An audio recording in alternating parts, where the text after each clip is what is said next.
The blood-soaked handkerchief fluttered from Rose Sinclair's trembling fingers as the stagecoach rocked violently over another rut in the dusty trail, the third such incident to draw crimson evidence of her condition since leaving St. Louis 2 weeks prior. The other passengers, a banker, a preacher, and a whiskey drummer, averted their eyes in uncomfortable silence, just as they had done the previous times. Their judgment hung in the air as tangibly as the dust motes dancing in the sunbeams that streamed through the coach windows. "Perhaps you should have remained back east, Miss Sinclair," the preacher finally said, his voice carrying the weight of unwanted advice. "The frontier is no place for those of delicate constitution." Rose clutched the handkerchief tighter, willing the spinning sensation in her head to subside. "My constitution, sir, is my own concern," she replied, her voice steadier than she felt. "And my destination is non-negotiable." The truth was more complicated than she cared to share.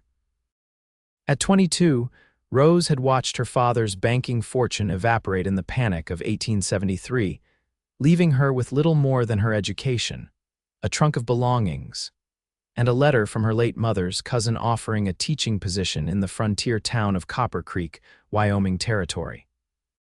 The year was now 1875, and this journey represented her last hope for independence. "Copper Creek coming up," the driver's voice called down from above, a welcome interruption to the stifling tension inside the coach. Rose straightened her spine and adjusted her bonnet, determined that her first appearance in her new home would not be as a swooning, blood-spattered invalid.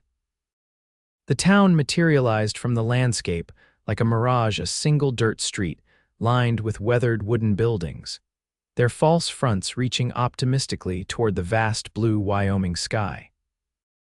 The stagecoach lurched to a halt before the Copper Creek Hotel, a 2-story structure that, while modest by Eastern standards, stood as one of the more impressive buildings on the dusty thoroughfare. Rose gathered her reticule and prepared to disembark, ignoring the doubtful glances of her fellow passengers. As the driver opened the door, the bright sunlight assaulted her eyes, causing spots to dance in her vision. She took a deep breath and stepped down carefully. One foot reached the ground, then the other, and for a moment, Rose believed she had conquered her weakness. Then the familiar darkness began closing in from the edges of her vision. "Not now," she whispered, fighting against the inevitable. But her body betrayed her once again, and as consciousness slipped away, Rose was vaguely aware of gasps and murmurs from the gathering crowd. "There she goes again," she heard the whiskey drummer say. Strong arms caught her before she hit the ground, and through the fog of her fading awareness, she heard a deep voice say, "Easy there, miss." When Rose awoke, she found herself lying on a narrow bed in an unfamiliar room. Sunlight streamed through a window covered with simple calico curtains. She tried to sit up, but a firm hand gently pressed her shoulder. "Best stay still a minute longer," said a woman with gray-streaked hair pulled back in a severe bun. "That was quite a spell you had out there." "I'm terribly sorry," Rose said, mortification heating her cheeks. "It happens sometimes when you travel or get too hot or don't eat proper," the woman finished for her. "I'm Martha Wilson. I run this hotel, and you must be Miss Sinclair, our new school teacher." Rose nodded, relieved that someone knew who she was. "How long was I?" "Just a few minutes. Lucky for you, Mitchell Xavier happened to be passing by. He caught you before you hit the dirt." "Mitchell Xavier, town marshal, been keeping the peace around here for 3 years now. Good man, even if he keeps mostly to himself." Rose closed her eyes briefly, absorbing this new humiliation.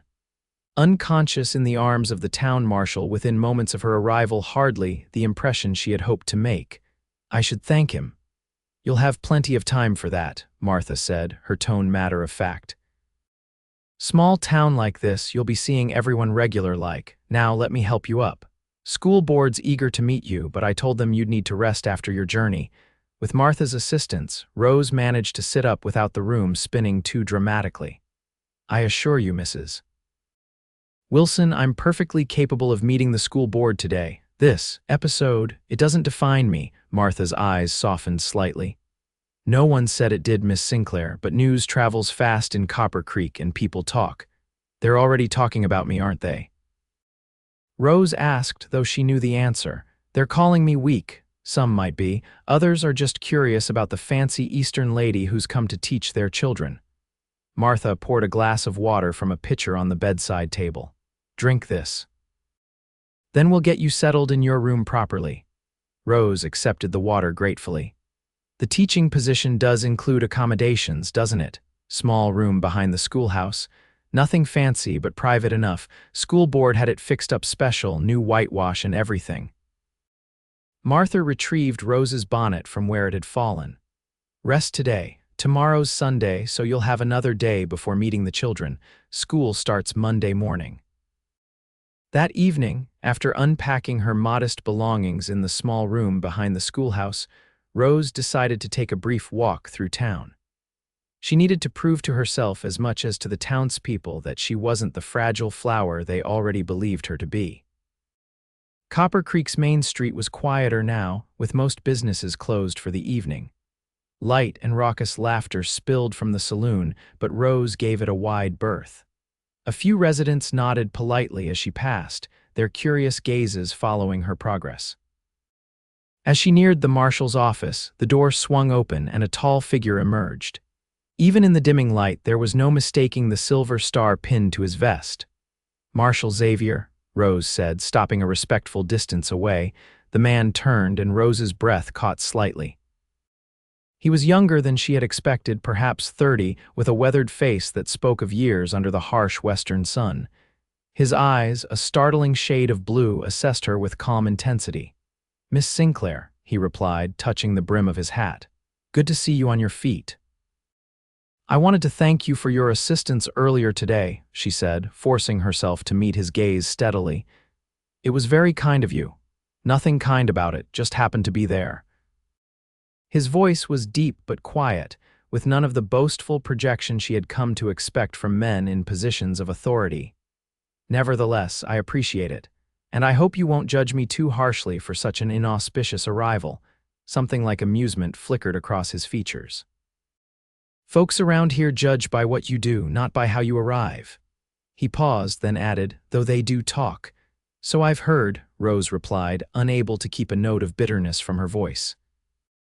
"You should know, Miss Sinclair, that several people have already approached me about whether you're fit to teach their children." The marshal's directness was startling. Rose felt heat rising in her cheeks but refused to look away. "And what did you tell them, Marshal?" "Told them that judging a person's capabilities based on one fainting spell seemed mighty hasty." He studied her for a moment longer. "Also told them that anyone brave enough to travel alone from St. Louis to Wyoming probably has more strength than most give her credit for." The unexpected support caught Rose off guard. "That's generous of you, not generous, just fair." He glanced toward the darkening street. "It's getting late. Would you like an escort back to your quarters?" "Thank you, but I can manage." "It's important that people see I'm capable of taking care of myself." The marshal nodded, understanding in his eyes. "Then good evening, Miss Sinclair." "Good evening, Marshal Xavier." As Rose turned to leave, he spoke again. "Miss Sinclair," she looked back, "this town needs a good teacher. Don't let a few wagging tongues discourage you." His words stayed with her as she walked back to her small room, determination growing with each step. Monday morning arrived with cloudless blue skies and a crisp autumn chill. Rose had spent Sunday preparing the schoolhouse, organizing books and supplies, and writing her name, Miss Sinclair, on the blackboard in her best penmanship. The school bell rang out across Copper Creek promptly at 8 o'clock, and Rose stood straight-backed at the schoolhouse door, watching as children began to arrive. Some came alone, others with siblings or parents. She counted 15 in total, ranging from what appeared to be about 6 years old to teenagers approaching adulthood. "Good morning," she greeted each one with a smile. "Welcome to school." Most of the children responded politely, though some of the older ones regarded her with skepticism. One girl of about 12 whispered something to her companion as they entered, and Rose distinctly heard the word "fainted" followed by stifled giggles. Once all were seated, Rose addressed the class. "My name is Miss Sinclair, and I will be your teacher. I've come all the way from St. Louis to help you learn reading, writing, arithmetic, history, and science. She moved confidently around the front of the classroom. Before we begin, I'd like each of you to stand, tell me your name, and share one thing you hope to learn this year. The introductions proceeded smoothly until a lanky boy of about 14 stood up.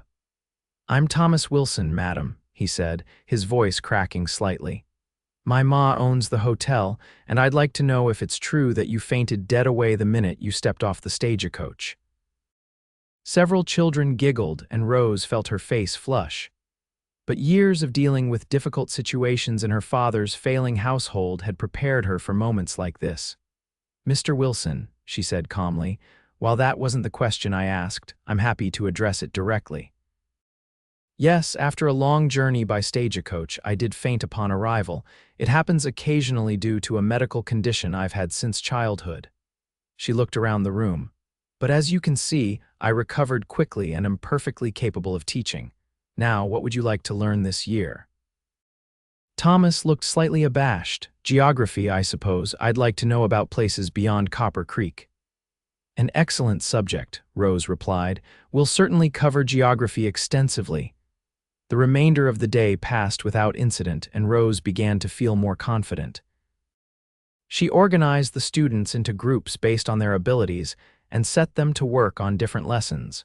Moving between groups to provide guidance, by afternoon, she was beginning to learn each child's strengths and weaknesses. Young Emma Miller had a natural aptitude for mathematics but struggled with reading. The Dawson twins excelled at recitation but needed help with penmanship.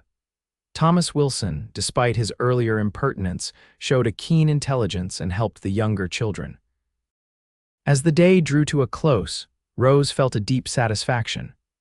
This was why she had come west to make a difference, to build something meaningful from the ashes of her former life.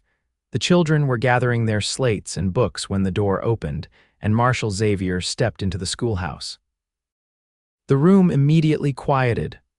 "Marshal," Rose acknowledged him, wondering at the purpose of his visit. "Miss Sinclair," he replied with a nod. "Just making my rounds, checking that everything's in order. As you can see, we've had a productive first day." He surveyed the classroom, and Rose couldn't help but notice how the children straightened in his presence. "Good to hear. I'll walk the last few home, make sure they get there safe." As the children filed out, Rose began cleaning the blackboard. How did it go, truly? The marshal asked when the last child had departed. Rose turned to find him still standing by the door, his tall frame silhouetted against the afternoon light. "Better than I expected, actually. They're bright children eager to learn. And no, incidents," she knew what he meant. "No, Marshal." "No fainting spells today," he nodded, seeming satisfied. "The Wilson's boy can be a handful. Martha does her best with him, but he lost his pa in a mining accident 2 years back. Been difficult since." "That explains a few things," Rose said, recalling Thomas's challenging question. "Thank you for telling me. Folks around here have had it rough. Mining town that's seeing less and less mining each year. Some are wondering if there's a future here." "There's always a future where there are children to educate," Rose replied. Something like approval flickered across the marshal's face. "Well said, Miss Sinclair," he touched his hat brim. "I'll let you get back to your work." After he left, Rose sat at her desk and began planning the next day's lessons, pushing aside the strange flutter she had felt in the marshal's presence. She had come to Copper Creek to teach, not to develop inconvenient feelings for the town lawman, no matter how kind or handsome he might be. The weeks that followed fell into a rhythm. Rose taught during the day, prepared lessons in the evenings, and gradually began to feel accepted by the community.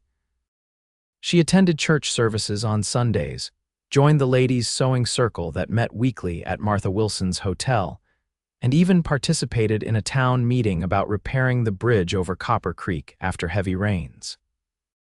Throughout it all, she was careful to eat regularly and avoid situations that might trigger her spells.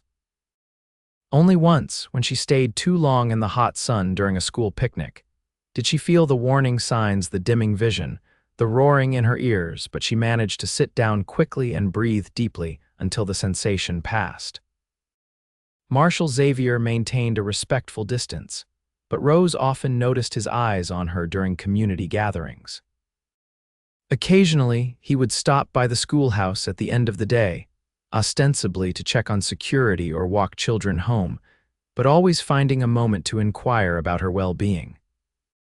One crisp October afternoon, as Rose was returning from a nature walk with her students, they encountered the marshal on horseback at the edge of town. "Afternoon, Miss Sinclair. Children."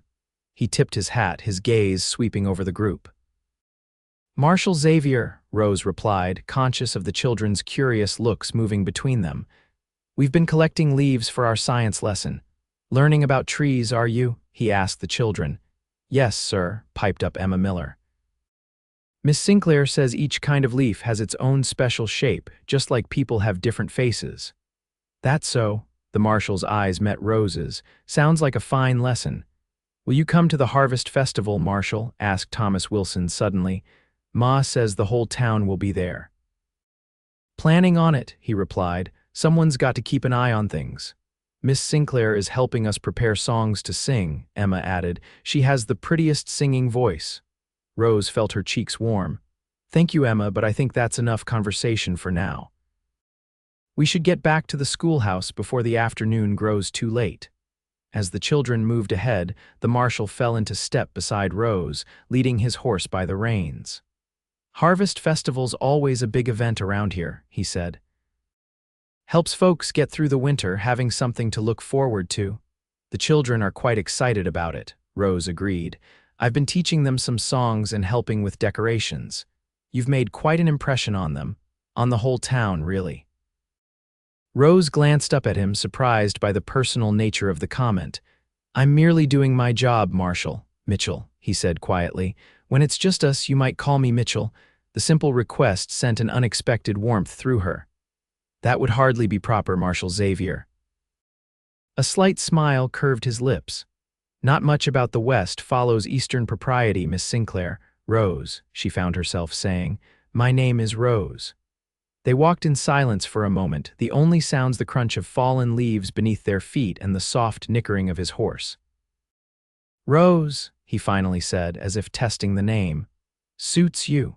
Before she could respond, they reached the schoolhouse where the children were already gathering around the door. The moment of intimacy vanished as quickly as it had appeared.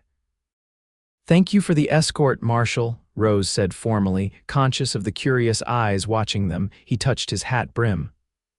"My pleasure, Miss Sinclair." Then, more quietly, Rose.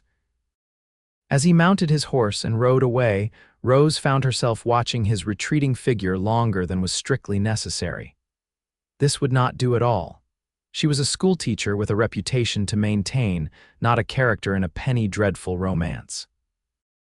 Yet as she herded the children back into the schoolhouse, she couldn't help but look forward to the Harvest Festival with newfound anticipation. The day of the Harvest Festival arrived with clear skies and a gentle breeze, perfect weather for an outdoor celebration. The town square had been transformed overnight, with straw bales arranged for seating, tables laden with food contributions from every household, and colorful bunting strung between buildings. Rose spent the morning helping her students prepare for their musical performance, scheduled for mid-afternoon. She wore her second-best dress, a deep green wool with modest embroidery at the collar and cuffs, and had pinned her auburn hair in a style slightly more elaborate than her usual schoolteacher's bun. "You look mighty fine, Miss Sinclair," Martha Wilson commented as they arranged pies on one of the long tables. "Special occasion, it's the Harvest Festival," Rose replied evenly. "I merely wanted to look appropriate for the celebration." Martha's knowing smile suggested she wasn't fooled. "Marshall's been asking about you, wondering if you've had any more of your spells." Rose nearly dropped the apple pie she was holding. "Has he?" MMHMM seems to have taken quite an interest in your well-being. He's the town marshal. It's his duty to ensure everyone's safety." "If you say so, dear." Martha patted her arm. "Just know that Mitchell Xavier doesn't take an interest in much beyond his duties, not since he came to Copper Creek anyway." Rose wanted to ask what Martha meant, but at that moment, Emma Miller came running up, anxious about the upcoming performance, and the conversation was forgotten. The festival was in full swing by midday, with nearly every resident of Copper Creek in attendance. Games were organized for the children, including sack races and apple bobbing. A makeshift dance floor had been created near where the town's fiddler and a pianist from the saloon provided lively music. Rose's students performed their songs beautifully, earning enthusiastic applause from the assembled townspeople. As they took their bows, Rose caught sight of Marshal Xavier Mitchell standing at the back of the crowd. He wasn't applauding, but the intensity of his gaze as it rested on her made her cheeks flush. After the performance, Rose found herself drawn into a circle of parents eager to compliment their children's singing. By the time she extricated herself, Mitchell was nowhere to be seen. Miss Sinclair. Thomas Wilson appeared at her elbow. "Ma wants to know if you'll judge the pie contest with Reverend Gaines." "I'd be honored," Rose replied, following the boy to where Martha and several other women stood with their baked creations. The pie judging was followed by more music and the commencement of dancing. Rose watched from the sidelines as couples took to the floor, from gray-haired elders to teenagers stealing shy glances at each other. "Not dancing, Miss Sinclair?" Reverend Gaines asked, coming to stand beside her. "No one has asked me," she replied with a small smile. "I find that hard to believe," said a deep voice behind them. Rose turned to find Mitchell Xavier standing there, looking uncharacteristically formal in a clean shirt and vest, his marshal's badge polished to a shine. "Marshal," Reverend Gaines nodded. "Good to see you participating in the festivities." "Trying to," Mitchell replied, his eyes not leaving Rose's face. "Miss Sinclair, would you do me the honor of a dance?" Rose hesitated only briefly. "I would be pleased to, Marshal." He led her to the dance floor just as the musicians began a waltz. His hand at her waist was warm and steady, and when she placed her hand in his, she noted the calluses that spoke of years of hard work. "I wasn't sure you'd accept," he said as they began to move with the music. "Why wouldn't I?" "Thought you might be worried about your condition. Dancing can be strenuous." Rose stiffened slightly. "I assure you, Marshal, I am perfectly capable of dancing without fainting." "I didn't mean to offend," he said quickly. "I was concerned, that's all." They danced in silence for a few moments, Rose acutely aware of the curious glances from the townspeople. Finally, she spoke again. "Martha mentioned that you've been asking about me, about my spells." Mitchell's jaw tightened slightly. "Martha talks too much, is it true?" He guided her through a turn before answering. "Yes, I wanted to make sure you were settling in all right, that you weren't having troubles." "Why?" His blue eyes met hers directly. "Because I care what happens to you, Rose." The simple declaration caught her off guard, and she missed a step. Mitchell's arm tightened around her waist to steady her. "Careful," he murmured.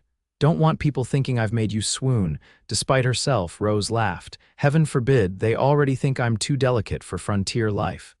"Do you care what they think?" "I shouldn't," she admitted. "But I do, a little. I came here to prove I could make a life for myself, be independent." "Being independent doesn't mean not caring about others' opinions, just means you don't let those opinions stop you from doing what you need to do." The insight surprised her. "That's quite philosophical, Marshal," Mitchell, he reminded her, "and I have my moments." The music ended and they stopped dancing, though neither immediately stepped away. Around them, other couples were breaking apart, some heading for refreshments, others preparing for the next dance. "Would you walk with me?" Mitchell asked suddenly. "Just around the square, where people can see us," he added, clearly conscious of propriety. Rose nodded, and they left the dance floor, moving toward the less crowded edge of the festival. They walked in companionable silence for a moment before Mitchell spoke again. "What brought you to Copper Creek, Rose? Really?" She considered deflecting the question, but found herself wanting to be honest with him. "Necessity, primarily. My father lost everything in the panic of '73. Banking, investments, our home, his reputation. He took his own life shortly after." The words still pained her to say aloud. "I had few options. My mother's cousin knew of the teaching position here and recommended me." Mitchell's face showed genuine sympathy.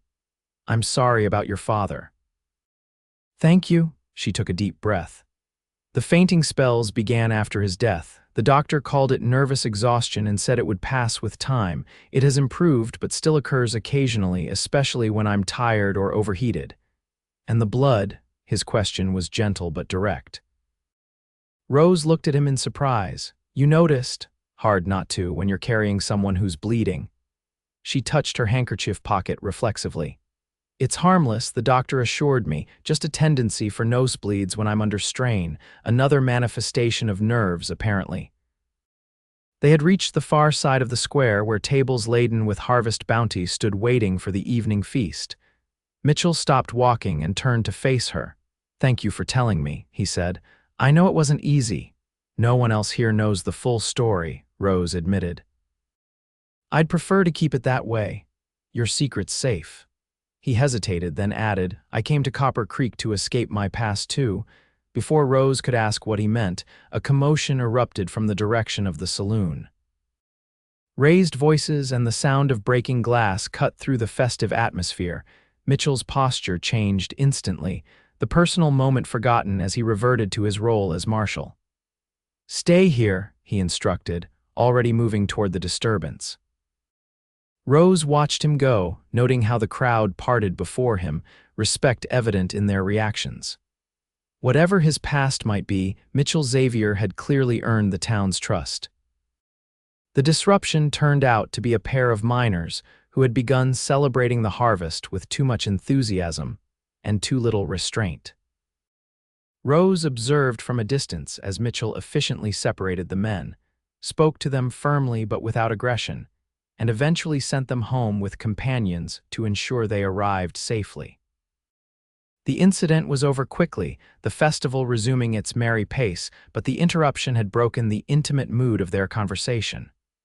When Mitchell returned to where Rose waited, his demeanor was more reserved. Duty calls, she said with a small smile, always seems to. He glanced back toward the crowd. I should make rounds, make sure there's no more trouble brewing. Of course. Rose couldn't quite hide her disappointment. Thank you for the dance, Marshal. He looked as if he wanted to say more but merely nodded. Miss Sinclair. As she watched him walk away, Rose tried to ignore the hollow feeling in her chest. Whatever connection had been forming between them had been interrupted, and she wasn't sure if the moment could be recaptured. The remainder of the festival passed pleasantly enough, with Rose participating in the communal feast and watching the dancing continue into the evening. Mitchell remained visible throughout, performing his duties as marshal, but they did not speak again. As twilight deepened into night and lanterns were lit around the square, Rose decided it was time to retire. She had just begun her walk back to her quarters behind the schoolhouse when she heard footsteps behind her. Miss Sinclair, Mitchell's voice. Let me walk you home. She paused, waiting for him to catch up. That isn't necessary, Marshal. It's not far. I know. He fell into step beside her, but I'd like to finish our conversation if you're willing. The simple request made her heart beat faster. I'd like that too. They walked in silence until they reached the schoolhouse. The small building where Rose lived was just behind it, a modest structure with a single window now glowing with the light she had left burning earlier. You mentioned escaping your past, Rose said, stopping at her door. What did you mean? Mitchell removed his hat, holding it in his hands. In the soft lamplight spilling from her window, his features seemed less severe, more vulnerable. I was a lawman in Kansas before coming here, he said. Deputy in a town called Hays City. There was trouble, a shooting. I killed a man. He spoke matter-of-factly, but Rose could sense the weight behind the words. It was justified, according to the law. He drew on me first. Witnesses confirmed it, but his brother didn't see it that way. What happened? His brother came after me. Waited until I was off duty, shot me in the back. Mitchell's hand unconsciously moved to his left shoulder. I survived, obviously. The brother went to prison, but I couldn't stay in Hays City. Too many memories, too many people looking at me differently. So you came to Wyoming, he nodded. Fresh start. No one knew me here, knew my history. I could just be the marshal doing my job. Until I arrived and people started talking about my weaknesses, Rose said softly. Mitchell's eyes met hers. That's different, is it? We both came here trying to escape judgment, trying to build something new. Maybe, he stepped closer. But there's a difference, Rose. What people say about you that you're weak because of something you can't control, that's wrong. What they said about me. That I was dangerous, that I attracted violence. Maybe they were right. I don't believe that, Rose said firmly. I've seen how you are with the townspeople, with the children. You're a protector, not a danger. He studied her face in the lamplight. You've been here less than 2 months. How can you be so sure? I'm a good judge of character, Marshal Xavier. I have to be, dealing with 20 students each day. A smile briefly touched his lips before fading. People in town are talking about us, you know, saying it's inappropriate for the marshal and the school teacher to be so. Friendly, people always talk, Rose replied, surprised at her own boldness. Does it matter what they say? It might to you. You've worked hard to establish yourself here, to prove you're more than your condition. And you think being associated with you would damage that effort. I think, he said carefully, that I don't want to make things harder for you than they already are. Rose considered his words. He was right that there would be talk, perhaps even disapproval. The school teacher was expected to be above reproach, a model of propriety for the community's children. But standing here with Mitchell, feeling the connection between them, she found she cared less about that than she might have expected. I appreciate your concern, she said finally, but I believe I'm strong enough to weather a little gossip, Marshal. Something shifted in his expression, surprise, followed by a warmth that made her breath catch. Mitchell, he reminded her softly. Mitchell, she echoed. He reached out slowly, giving her time to step away if she wished, and touched her cheek with calloused fingers. You're the strongest person I've met in Copper Creek, Rose Sinclair. Don't let anyone tell you different. Before she could respond, he leaned down and pressed his lips to hers, a gentle, questioning kiss that ended almost before it began. When he pulled back, his eyes searched hers for a reaction. Rose had been kissed before chaste pecks from approved suitors in her father's parlor, nothing like this moment that seemed to suspend time. She should have been scandalized, should have stepped away and bid him good night with cool propriety. Instead, she found herself rising on her tiptoes to return the kiss, her hands coming to rest lightly on his chest. This time, the contact lingered, deepening as Mitchell's arm encircled her waist, drawing her closer. When they finally parted, Rose felt slightly breathless, but not in the worrying way that preceded her spells. This was different, a pleasant lightheadedness that had nothing to do with her condition and everything to do with the man standing before her. I should go, Mitchell said, though he made no move to step away. Yes, Rose agreed, equally motionless. He smiled then, a genuine smile that transformed his serious face. I'll see you tomorrow, perhaps after school. I'd like that. With visible reluctance, he released her and stepped back. Good night, Rose. Good night, Mitchell. She watched as he walked away, his tall figure gradually disappearing into the darkness. Only when he was out of sight did Rose enter her small home, closing the door behind her and leaning against it, her fingers touching her lips where the warmth of his kiss still lingered. For the first time since arriving in Copper Creek, Rose felt truly glad she had come west. Whatever challenges lay ahead, she was no longer facing them alone. The following weeks brought a change to Rose's life in Copper Creek, subtle but significant. Mitchell began calling at the schoolhouse regularly, sometimes bringing small gifts, a book he thought she might enjoy, wildflowers gathered during his rounds, once even a slice of Martha Wilson's apple pie carefully wrapped in a napkin. They were discreet, mindful of the town's watchful eyes, but their growing attachment did not go unnoticed.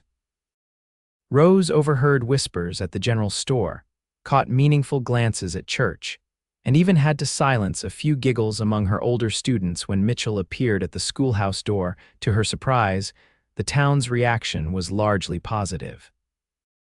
Martha Wilson openly approved, telling Rose that the Marshalls needed someone to care about besides this town for years now. Reverend Gaines nodded approvingly when they sat together at church services. Even Thomas Wilson, initially skeptical of his teacher, seemed to warm to the idea, especially after Mitchell took time to teach him to track animals in the woods outside town. Only a few of the more conservative matrons expressed concern about the propriety of their relationship, but even they seemed mollified by Mitchell's respectful behavior, and Rose's continued dedication to her teaching duties. As November deepened toward winter, Rose experienced no more fainting spells, though she remained careful about her health. The nosebleeds occurred less frequently too, perhaps due to the dry mountain air, or perhaps, as Rose sometimes allowed herself to believe, because of the happiness she had found. One Friday afternoon in late November, as the first snow flurries began to fall, Mitchell arrived at the schoolhouse just as Rose was dismissing her students for the weekend. "Marshal Xavier," Emma Miller exclaimed as the children bundled into coats and scarves. "Are you here to see Miss Sinclair again?" Mitchell tipped his hat to the girl. "Just checking that everyone gets home safe in this weather, Miss Miller." The children filed out, several giving knowing looks to their teacher as they passed. When the last had gone, Mitchell closed the door against the cold and turned to Rose with a smile. "They're not fooled, you know," she said, returning his smile as she gathered papers from her desk. "Children seldom are." He removed his hat and coat, hanging them on the peg by the door. "I actually came with a purpose today. There's something I'd like to ask you." The serious note in his voice made Rose look up. "That sounds ominous." "Not at all." He crossed to where she stood and took her hands in his. "I've been thinking about Christmas." "It's still a month away," Rose pointed out, though she was already planning a special program for her students. "I know, but I wanted to ask you something important and I figured you might need time to consider it." He paused, seeming uncharacteristically nervous. "My sister lives in Cheyenne with her husband and their children. I visit them each Christmas. This year, I'd like you to come with me." The invitation was unexpected. "To Cheyenne for Christmas?" "Yes, Rachel, my sister, she's been after me to settle down for years. When I mentioned you in my letters, she insisted I bring you to meet the family." He squeezed her hands gently. "It would mean a lot to me, Rose." The significance of the invitation wasn't lost on her. Meeting his family was a serious step, one that spoke of intentions beyond casual courtship. "What about the school, the children's Christmas program?" "The program is the week before Christmas, isn't it? We'd leave after that, be back before New Year's when school resumes." He had clearly thought this through. "And the town, who would serve as marshal while you're away?" "Robert Jennings served as deputy back east before moving here. He's agreed to fill in for me." Mitchell's thumbs traced circles on the backs of her hands. "If you're looking for reasons to say no, Rose, just say so." "I'm not," she said quickly. "I'm just surprised and a little overwhelmed." "I understand, it's a big step." His blue eyes held her steadily. "I care for you, Rose, very much. I'd like my family to know you, to see why you're so important to me." The simple declaration warmed her heart. Over the past weeks, their feelings had grown deeper, but neither had put those feelings into words until now. "I care for you too, Mitchell, and yes, I'd be honored to meet your family." Relief and happiness transformed his face. "You will, that's wonderful." "On one condition," Rose added, unable to resist teasing him a little. "Name it." "You have to help me prepare the children for their Christmas program. We need someone tall to hang decorations and move the heavy benches." Mitchell laughed, the sound rich and warm in the quiet schoolhouse. "I think I can manage that." He pulled her into an embrace, and Rose rested her head against his chest, listening to the steady beat of his heart. Outside, the snow fell more heavily, beginning to blanket Copper Creek in white, but within the schoolhouse, all was warmth and promise. The weeks leading up to Christmas were busy for Rose. Between teaching regular lessons, preparing the children's Christmas program, and helping with town decorations, she had little free time. Mitchell was equally occupied, dealing with increased responsibilities, as winter weather brought its own challenges to his duties as marshal. Still, they found moments to be together, shared meals at Martha's hotel, walks through town in the crisp winter air, quiet evenings by the fire in Rose's small quarters where Mitchell would read aloud from one of her books while she mended or graded papers. As their relationship deepened, Rose found herself thinking more seriously about a future with Mitchell. At night, alone in her narrow bed, she imagined what it might be like to be Mrs. Xavier, to build a life together in Copper Creek or perhaps somewhere else. These thoughts both thrilled and frightened her. She had come west to be independent, to prove she could stand on her own. Would marriage mean surrendering that hard-won independence? The children's Christmas program was scheduled for the Friday before Christmas. The entire town turned out for the event, filling the schoolhouse to capacity. Parents and townspeople sat on benches brought in specially for the occasion, while evergreen boughs and red ribbons decorated the walls. Candles in glass holders provided festive illumination as twilight fell. Rose watched proudly as her students performed songs, recited poetry, and presented a nativity pageant. Even Thomas Wilson, initially reluctant to participate, had taken his role as one of the three wise men with unexpected seriousness, delivering his lines flawlessly. Throughout the program, Rose was acutely aware of Mitchell standing at the back of the room, his tall figure easily visible over the seated audience. Whenever their eyes met, he smiled, a private communication that sent warmth through her despite the December chill. After the final carol, as parents collected their children and the audience dispersed, Mitchell made his way to where Rose stood accepting congratulations and well wishes. "That was quite a production, Miss Sinclair," he said formally, mindful of the people still milling around them. "You've done wonders with these children." "Thank you, Marshal," she replied, matching his professional tone while her eyes conveyed a more personal message. Martha Wilson approached, her son Thomas trailing behind her. "Rose, that was magnificent. I haven't seen such a fine Christmas program since before the mining company pulled out." She turned to Mitchell. "Don't you agree, Marshal? Our school teacher has brought real culture to Copper Creek." "She certainly has," Mitchell agreed, his eyes never leaving Rose's face. Martha looked between them, a knowing smile playing at her lips. "Thomas tells me you two are traveling to Cheyenne for Christmas." Rose felt her cheeks warm. News traveled fast in small towns. "Yes, Marshal Xavier has kindly invited me to meet his family." "About time," Martha said bluntly. "You two have been dancing around each other for months now. Any plans I should know about?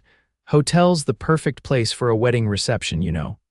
"Martha," Rose exclaimed, mortified. Mitchell cleared his throat, looking uncharacteristically flustered. "We haven't discussed anything of that nature yet, Mrs. Wilson." "Well, why not?" Martha demanded. "You're not getting any younger, either of you." "Ma, leave them be," Thomas interjected, showing unexpected sensitivity. "It's their business." Martha sniffed but relented. "I suppose you're right." "Come along, Thomas, we need to get back to the hotel. The stage is due tomorrow with Christmas travelers." She patted Rose's arm. "Lovely program, dear. Enjoy Cheyenne." As Martha and Thomas departed, Rose turned to Mitchell with an embarrassed smile. "I'm sorry about that." "Don't be," he replied, taking her hand once he was sure no one was watching. "Martha means well. She's not exactly subtle. Few people are in Copper Creek." He helped her into her coat. "But she does have a point." Rose's heart skipped a beat. "About what?" "About us dancing around each other." He buttoned his own coat against the cold night air. "Let's get you home. It's too cold to talk here." They walked through the snow-covered town in companionable silence, their breath forming clouds in the frigid air. Christmas decorations adorned many of the buildings, and lights glowed warmly from windows against the early darkness. At Rose's door, Mitchell hesitated. "May I come in, just for a few minutes?" She nodded and led him inside, quickly lighting the lamps and stirring the banked fire in her small stove. The room warmed quickly and they removed their outer garments. "What Martha said," Mitchell began, standing near the stove, "about us not discussing certain things." Rose busied herself making tea, trying to calm her suddenly racing heart. "Yes, I've been thinking about it, about us." He moved closer, taking the tea kettle from her hands and setting it aside. "Rose, look at me," she did, finding his blue eyes serious but warm. "Mitchell, you don't need to. I do. I need to say this." He took her hands in his. "When I first saw you, fainting in the dust on Main Street, I thought you were the most beautiful woman I'd ever seen. And when you woke up and immediately started worrying about your reputation rather than your health, I knew you were strong in ways that mattered." Rose felt tears pricking at her eyes. "Mitchell, let me finish. These past months, getting to know you, seeing how you care for those children, how you've won over this town despite their initial doubts. I've fallen in love with you, Rose Sinclair, completely and irrevocably." The declaration hung in the air between them, momentous and irretractable. Rose felt a familiar lightheadedness, but it had nothing to do with her condition and everything to do with the man standing before her. "I love you too," she whispered, the words coming easily, naturally. "I wasn't looking for this when I came west, but I can't imagine my life here without you now." Mitchell's smile was radiant. "I had planned to do this in Cheyenne with my family present, but I find I don't want to wait." He reached into his pocket and withdrew a small object. "This belonged to my grandmother. My sister has been keeping it for me, sent it when I wrote about you." Rose's breath caught as he opened his palm to reveal a ring, a simple gold band with a modest diamond, elegant rather than ostentatious. "I know it's not grand," Mitchell said, suddenly uncertain.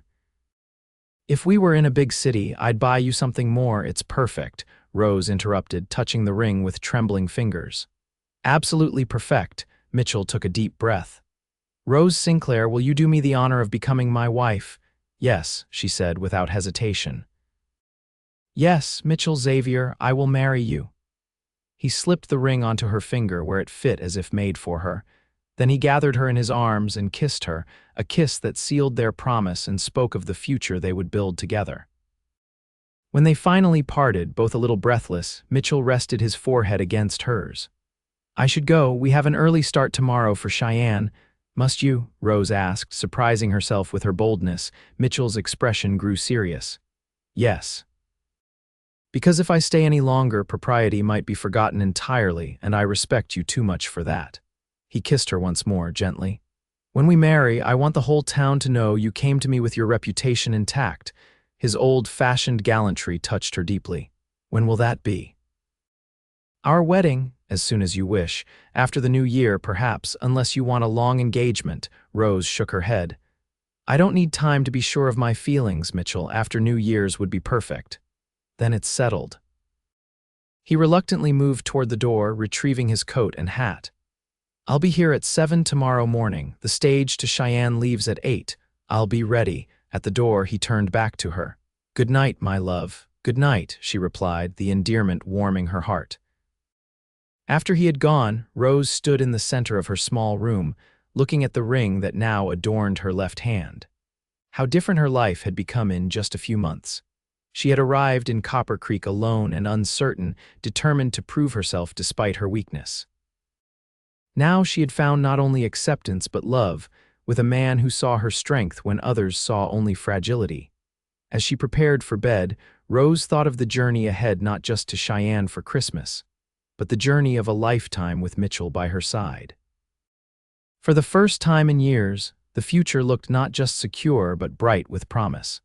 The stagecoach journey to Cheyenne took 2 days, with an overnight stop at a way station halfway between Copper Creek and the territorial capital.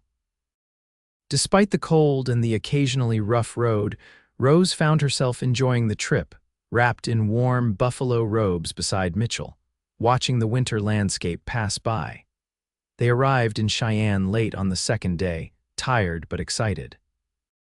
The city was larger than Rose had expected, with proper streets, substantial buildings, and Christmas decorations more elaborate than anything Copper Creek could manage.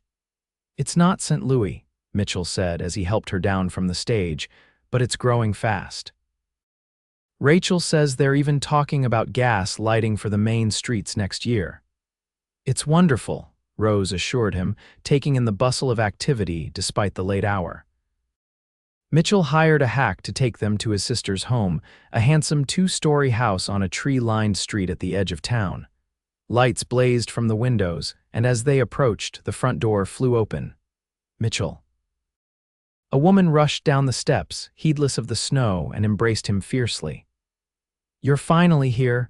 Rachel Xavier Peterson was younger than Mitchell, perhaps 30, with the same striking blue eyes but lighter hair.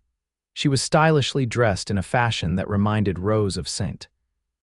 Louis, making her suddenly conscious of her own travel-worn appearance. "And you must be Rose." Rachel turned to her with a warm smile. "I'm so happy to finally meet you. Mitchell's letters have been full of nothing but Rose this and Rose that for months now." "Rachel," Mitchell warned, but his sister ignored him, linking her arm through Rose's. "Come inside before you freeze." The children are already in bed. They tried to stay awake to meet you, but it got too late. You'll see them in the morning." She led them up the steps to where a tall, broad-shouldered man waited at the door. "Daniel Peterson," he introduced himself, shaking Mitchell's hand warmly before turning to Rose. "Welcome to our home, Miss Sinclair. Rachel's been counting the days until your arrival." The house was warm and beautifully decorated for Christmas, with evergreen garlands draped along the staircase and a large tree in the front parlor, adorned with candles and ornaments. The rich scents of pine, cinnamon, and roasting meat filled the air. "I've kept dinner waiting," Rachel said, helping Rose with her coat. "I'm sure you're famished after that dreadful stage ride." Over a late supper, Rachel and Daniel asked questions about Copper Creek, Mitchell's work as marshal, and Rose's experiences as a teacher. Rose found herself warming to Mitchell's sister immediately. Despite her fashionable appearance and city manners, Rachel was unpretentious and genuinely interested in Rose's life. "Mitchell tells me you came west on your own," Rachel said as they enjoyed slices of apple pie after the meal. "That must have taken tremendous courage, necessity more than courage," Rose replied modestly, "but I've never regretted it. Especially not recently, I imagine." Rachel's eyes twinkled as she glanced meaningfully at Rose's left hand, where the engagement ring caught the lamplight. Rose blushed and Mitchell reached over to take her hand. "I couldn't wait until we got here to ask her," he admitted to his sister. "The ring fit perfectly." "Of course it did," Rachel said with satisfaction. "I had a feeling about Rose from your very first letter." "What did he say about me?" Rose asked, curious. "That you had fainted at his feet the moment you arrived in town, but then immediately worried about your reputation rather than your health." Rachel smiled at her brother. "I knew then that anyone who could make Mitchell Xavier notice her within minutes of arriving must be someone special." Later, as Rose prepared for bed in the guest room Rachel had prepared for her, there was a soft knock at the door. She opened it to find Rachel standing there, a steaming cup in her hands. "Hot chocolate," the other woman explained. "A Christmas Eve tradition in our family. May I come in?" Rose welcomed her, and they sat together on the edge of the bed, the rich chocolate warming their hands through the delicate china cups. "I wanted a moment alone with you," Rachel said after a companionable silence. "To thank you." "For what?" "For bringing my brother back to us." "Not physically, he visits every Christmas, but the Mitchell I knew before." She hesitated. "Before Hayes City, before the shooting." "He told me about that," Rose said softly. "Did he tell you he blamed himself?" "That he believed he should have found another way, even though the man left him no choice." Rachel shook her head. "Mitchell has always carried the weight of the world on his shoulders. After that incident, he withdrew into himself, became all about duty and responsibility with no room for joy." Rose thought about the serious, reserved man she had first met in Copper Creek and how he had gradually opened up to her over the months. "Your letters changed that," Rachel continued. "When he wrote about you, I could hear the old Mitchell again, the one who used to laugh, who could see beauty in the world." She reached over and squeezed Rose's hand. "So thank you, Rose Sinclair, for loving my brother enough to help him find himself again." Tears pricked at Rose's eyes. "He's done the same for me. When I came west, I was trying to prove something to myself, to the memory of my father, to everyone who thought I was too weak or too delicate to survive on my own. Mitchell saw strength in me when others saw only weakness." Rachel smiled. "Then you're perfect for each other." She stood, taking Rose's empty cup. "Get some sleep. Tomorrow will be chaos once the children are up. Christmas with 3 young ones is not for the faint of heart." After Rachel had gone, Rose lay in the comfortable bed, listening to the unfamiliar sounds of a larger house in a bigger town. So different from her small room behind the Copper Creek schoolhouse, yet she felt strangely at home here, welcomed into Mitchell's family as if she had always belonged. Christmas Day with the Petersons was indeed chaotic, but wonderfully so. Rose woke to the excited shrieks of children discovering that Santa had visited during the night. Rachel and Daniel's 3 children, James, 8, Sarah, 6, and little William, just 4, were bundles of energy and curiosity, especially once they discovered they had a new aunt-to-be. Are you really going to marry Uncle Mitch? Sarah asked, climbing onto Rose's lap as the adults gathered in the parlor to watch the children open their gifts. I am, Rose confirmed, smiling at Mitchell across the room where he was helping William unwrap a wooden horse. Good, the little girl declared. He's lonely at his house. Mama says so. Does she now? Mitchell raised an eyebrow at his sister, who merely smiled innocently. The day passed in a blur of gifts, food, games, and laughter. Rose, who had known only quiet Christmases even before her father's death, found herself caught up in the joyful chaos of family celebration. Mitchell seemed transformed as well, playing with his nephews and niece with an abandon she had never seen in the serious marshal of Copper Creek. That evening, after the children had finally been persuaded to bed despite their protests that Christmas couldn't possibly be over yet, the adults sat in the parlor enjoying glasses of Daniel's excellent brandy. Have you set a date? Rachel asked, looking from Mitchell to Rose. After New Year's, Mitchell replied. We haven't decided exactly when.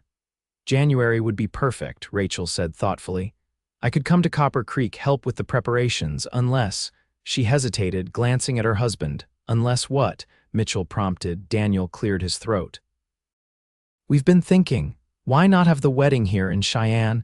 You could stay through New Year's, then have the ceremony in the church where Rachel and I were married. It's a lovely church, Rachel added quickly. And Rose, you wouldn't have to worry about arrangements or preparations. I'd handle everything. Mitchell looked at Rose, clearly leaving the decision to her. What do you think? It would mean staying away from Copper Creek longer than planned. Rose considered the offer. Part of her had imagined being married in Copper Creek with her students and the townspeople who had come to accept her as witnesses. But the thought of a wedding here, with Mitchell's family present in a proper church rather than Copper Creek's small chapel, was appealing too. The school term doesn't resume until January 10th, she said slowly. If we had the wedding on, say, January 6th, we could still return to Copper Creek in time for the new term. You're willing to do it? Mitchell asked, surprise and pleasure evident in his voice. I am, Rose said, finding she meant it. It feels right somehow to start our marriage here with your family. Rachel clapped her hands in delight. Wonderful. Oh, there's so much to do. Daniel, we must send telegrams tomorrow to reserve the church and notify the pastor. As Rachel and Daniel began discussing arrangements, Mitchell moved to sit beside Rose on the settee, taking her hand in his. Are you sure about this? He asked quietly. We could still have a simple ceremony in Copper Creek if you prefer. I'm sure, Rose assured him. Your family is important to you, and they've made me feel so welcome. Besides, she smiled a little mischievously. Martha Wilson would insist on organizing everything if we married in Copper Creek, and I'm not sure either of us is prepared for that. Mitchell laughed, the sound warming her heart. You make an excellent point, Miss Sinclair. The days between Christmas and the New Year passed in a flurry of wedding preparations. Rachel introduced Rose to Cheyenne society, taking her to teas and small gatherings where she met the pastor who would perform the ceremony and several of Rachel's friends who would attend the wedding. Rose sent telegrams to Martha Wilson and Reverend Gaines in Copper Creek, informing them of the change in plans. The responses were swift and enthusiastic, with Martha declaring she would close the hotel for 3 days to attend the wedding in Cheyenne, bringing Thomas and several other townspeople with her. Mitchell spent his days reconnecting with old friends in Cheyenne and meeting with Daniel, who worked for the territorial government. Rose noticed that he seemed more relaxed here than in Copper Creek, as if some of the weight of responsibility he carried as marshal had been temporarily lifted from his shoulders. On New Year's Eve, as they prepared to attend a celebration at the home of one of Daniel's colleagues, Mitchell found Rose alone in the parlor, adjusting her hair in the mirror above the fireplace. You look beautiful, he said, coming to stand behind her. That color suits you. Rose smoothed the rich blue fabric of the gown Rachel had insisted on purchasing for her. It's more elegant than anything I've worn since leaving St. Louis.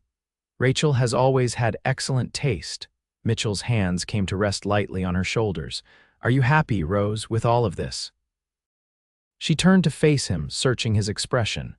Of course I am. Why do you ask? I know this isn't what you expected when you agreed to marry me, the big church wedding, the society gatherings. He gestured vaguely. It's a far cry from the simple life we'll have in Copper Creek. Mitchell Xavier, Rose said firmly, taking his hands in hers. I agreed to marry you because I love you, not because of where we'll live or how grand our wedding might be. I'm happy here with your family, and I'll be happy returning to our life in Copper Creek. Our life, he repeated, a smile spreading across his face.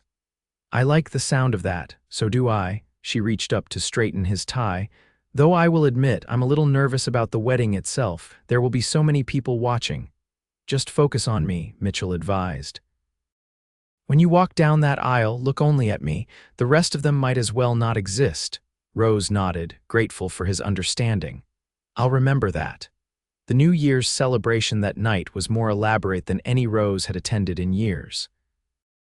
Daniel's colleague had a large home on the most fashionable street in Cheyenne, and it seemed half the territorial elite were in attendance. Mitchell stayed close to Rose throughout the evening, introducing her to people he knew and ensuring she was never left alone to face the curious stares and whispered comments about the marshal's Eastern bride-to-be. By midnight, when glasses were raised to welcome 1876, Rose felt a sense of belonging she hadn't experienced since before her father's financial ruin. As the clock struck 12 and cheers erupted around them, Mitchell drew her into a quiet corner. Happy New Year, Rose, he said, his voice low and intimate despite the noise of the celebration. This year you'll become my wife. Happy New Year, she replied, her heart full, and happy future, Mitchell Xavier. He kissed her then, heedless of the other guests, a kiss that promised everything they would share in the days, months, and years to come. January 6, 1876, dawned clear and cold in Cheyenne. Rose woke early, a mixture of excitement and nerves fluttering in her stomach. Today she would become Mrs. Mitchell Xavier. Rachel was a whirlwind of efficient energy, helping Rose prepare while simultaneously managing her excited children and directing the servants who had been hired for the day. By mid-morning, Rose was dressed in her wedding gown, an elegant creation of ivory silk with delicate lace at the collar and cuffs, another of Rachel's generous gifts. Something borrowed, Rachel said, fastening a pearl necklace around Rose's throat. These were our mothers. Mitchell will recognize them. Martha Wilson arrived at the house an hour before the ceremony, having reached Cheyenne the previous day with a delegation from Copper Creek. She burst into tears at the sight of Rose in her wedding finery. Oh, my dear girl. Martha exclaimed, dabbing at her eyes with a handkerchief. You look absolutely beautiful. That marshal of ours won't know what hit him. Rose laughed, embracing the older woman. Thank you for coming all this way, Martha. It means so much to have you here. As if wild horses could have kept me away, Martha declared. Half of Copper Creek wanted to come, but we could only fit so many on the stage. Reverend Gaines is here, and the Millers and Thomas, of course. That boy wouldn't miss seeing his teacher get married. The church, when they arrived, was filled with a mix of Cheyenne society, Mitchell's old friends, and the contingent from Copper Creek. Rose waited in a small anteroom while Rachel made last-minute adjustments to her veil. Are you ready? Rachel asked, squeezing her hands. Rose took a deep breath, calming the flutter of nerves. Yes, no signs of. Rachel hesitated delicately. Your condition? No, Rose smiled. I haven't had a spell since before Thanksgiving. I think perhaps the Wyoming air agrees with me, or perhaps it's the company I've been keeping. Love is a powerful medicine, Rachel agreed with a knowing smile. Now, let's not keep my brother waiting any longer. The ceremony itself passed in a blur for Rose. She remembered walking down the aisle on Daniel's arm. He had offered to give her away in the absence of her own father, focusing on Mitchell as he had suggested, finding his steady blue gaze and drawing strength from it. She remembered the traditional vows, the weight of the gold band as Mitchell slipped it onto her finger to join her engagement ring, the minister pronouncing them husband and wife, and the kiss that sealed their union brief but tender, appropriate for the setting yet conveying all the love they felt for each other. The reception afterward was held at Rachel and Daniel's home, where the parlor and dining room had been transformed with flowers, greenery, and white ribbons. Rose moved through the celebration in a happy daze, accepting congratulations, introducing Mitchell's Cheyenne friends to her Copper Creek acquaintances, and stealing quiet moments with her new husband whenever possible. Mrs. Xavier, Mitchell murmured during one such moment when they had found a brief respite in the relative privacy of Daniel's study. "How does it sound?" "Wonderful," Rose replied, leaning into his embrace. "Though I suppose in Copper Creek I'll still be Miss Sinclair to the children." "Professional identity intact," Mitchell agreed. "Though everyone will know you're my wife, your wife," Rose repeated, savoring the words. "I'm still not sure I believe it." Mitchell's arms tightened around her. "Believe it, you're stuck with me now, Rose Xavier."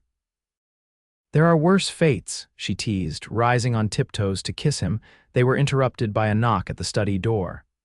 "Sorry to disturb you lovebirds," came Rachel's voice, "but it's time for the cake cutting. The guests are waiting." Mitchell sighed but released Rose with reluctance. "We'd better go. My sister can be formidable when crossed." "A family trait I've noticed," Rose replied with a smile. The remainder of the reception passed in a whirl of cake, champagne, toasts, and well wishes. As evening fell, guests began to depart, with promises to see the newlyweds off at the stage station the following day for their return journey to Copper Creek. Finally, only family remained: Rachel, Daniel, and their sleepy children, who had been allowed to stay up late for the special occasion. Little Sarah, fighting to keep her eyes open, climbed onto Rose's lap one last time. "Are you really my aunt now?" she asked, yawning widely. "I really am," Rose confirmed, smoothing the child's hair. "Good," Sarah nestled against her. Uncle Mitch smiled more today than ever. "Mama says it's 'cause of you.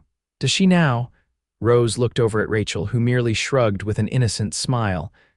"Out of the mouths of babes," Mitchell commented, watching them with warm eyes.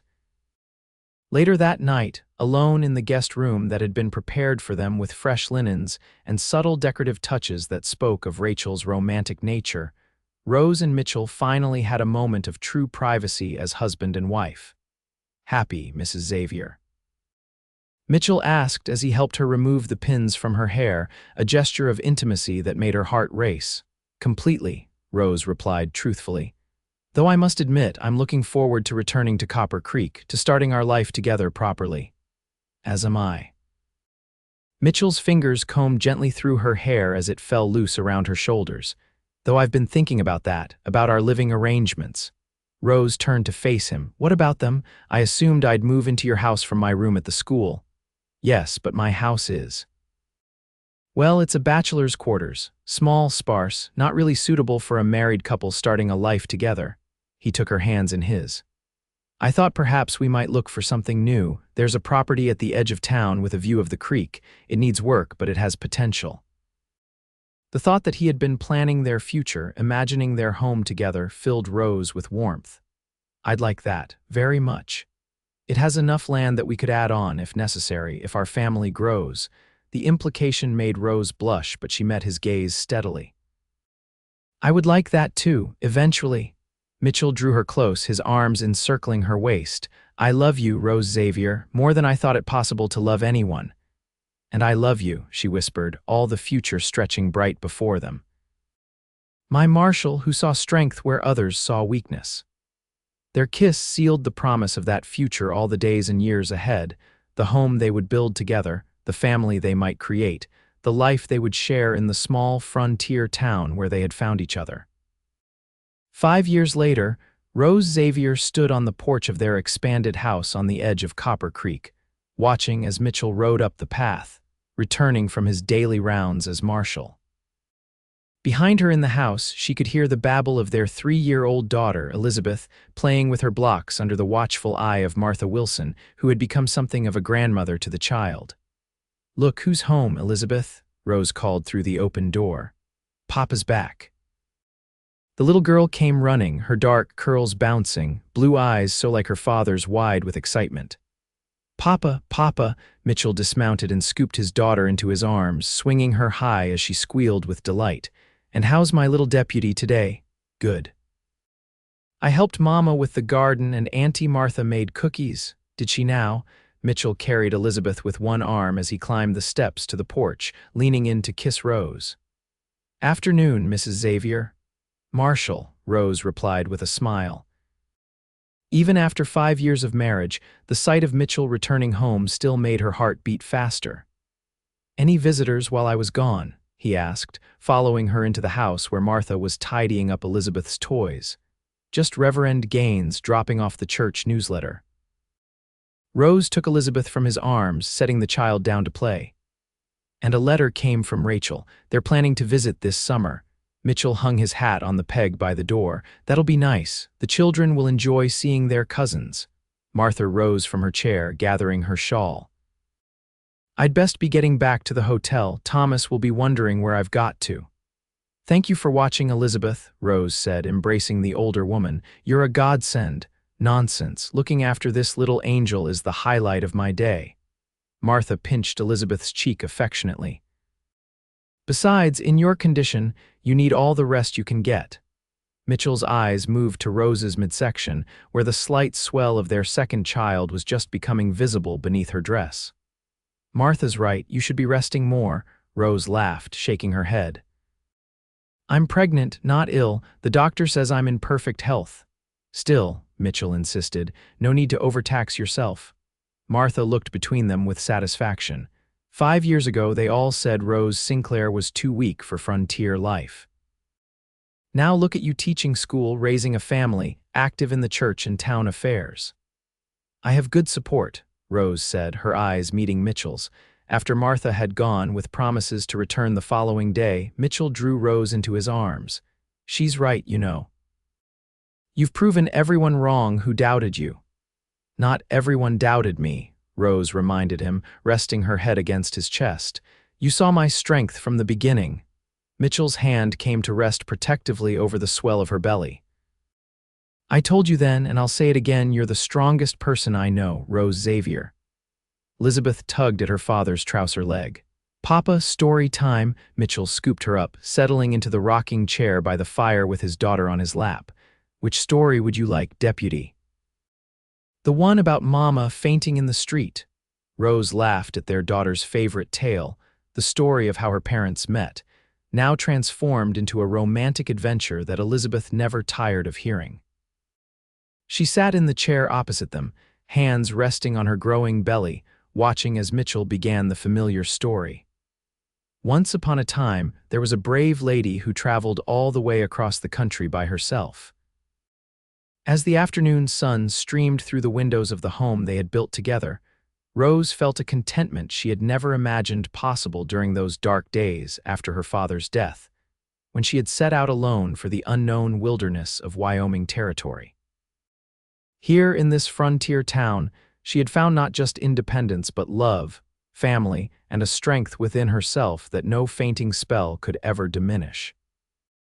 And it had all begun because a certain marshal had looked past her weakness to see the woman she truly was strong enough to build a life, strong enough to love, strong enough to be loved in return.